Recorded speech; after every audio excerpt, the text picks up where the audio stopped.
राजा और बूढ़े घोड़े की कहानी। एक राजा था, उसके अस्तबल में बहुत सारे घोड़े थे, लेकिन उन सभी में से एक घोड़ा ऐसा भी था जो सभी घोड़ों से ज़्यादा शक्तिशाली और युद्ध कौशल में निपुण था।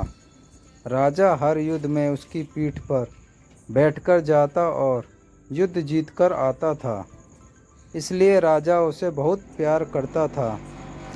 समय के साथ घोड़ा बूढ़ा हो गया। राजा को लगा कि अब शायद उसका घोड़ा पहले की तरह युद्ध में सहयोग नहीं कर पाएगा, इसलिए उसने घोड़े को युद्ध में ले जाना बंद कर दिया। अब घोड़ा सारा दिन अस्तबल में बैठा रहता था या घास चरने मैदान में चला जाता था। एक दिन घोड़ा कहीं दूर निकल गया और रास्ते में आते समय एक नदी मिली। नदी में कीचड़ था। घोड़े को लगा कि वह आसानी से नदी पार कर लेगा, किंतु जैसे ही उसने नदी पार करने का प्रयास किया, वह कीचड़ में फंस गया। घोड़ा जितना कीचड़ से बाहर आने का प्रयास करता, वह उतना ही उसमें फंसता जा रहा था। अपने आप को मुसीबत में घिरा देख घोड़ा जोर जोर से हिनहिनाने लगा। घोड़े की हिनहिनाने की आवाज़ सुनकर रास्ते से जा रहे राहगीर इकट्ठे हो गए। उन सभी ने मिलजुल कर घोड़े को कीचड़ से निकालने का प्रयास किया, किंतु वे असफल रहे। लोगों ने घोड़े के मालिक का पता किया तो पता चला वह राजा का घोड़ा है। ये बात राजा तक पहुंचाई गई कि उनका प्यारा घोड़ा गहरे कीचड़ में फंस गया है और कीचड़ से नहीं निकल पा रहा।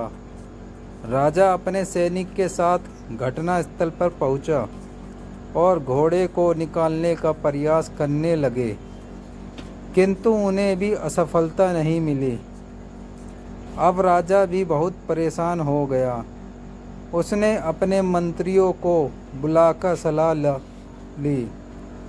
तभी एक बुजुर्ग मंत्री ने सलाह दी कि घोड़े के पास युद्ध के नगाड़े बजवा दिए जाए और आसपास युद्ध का माहौल तैयार किया जाए। राजा बूढ़े मंत्री की सलाह अच्छी लगी और उसने वैसे ही किया।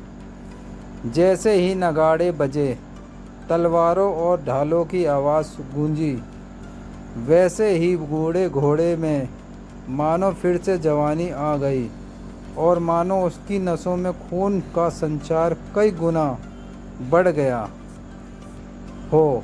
वह धीरे धीरे उठ खड़ा हुआ और जोर से हिनहिनाते हुए चमत्कारी रूप से एक झटके में कीचड़ से बाहर आ गया।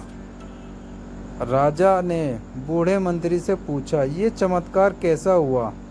मंत्री ने उत्तर दिया, ये घोड़ा बूढ़ा जरूर हो गया है, लेकिन अब इसमें काम नहीं लिया गया तो इसके अंदर का उत्साह और आत्मविश्वास खत्म हो गया था और आज फिर से वही माहौल मिला तो उसमें उत्साह का संचार हुआ और ताकत लौट आई है। राजा को भी सारी बात समझ में आ गई और उसने अपने वीर घोड़े को फिर से काम पर रख लिया। अगर आपको ये कहानी पसंद आई हो तो लाइक करें, शेयर करें और सब्सक्राइब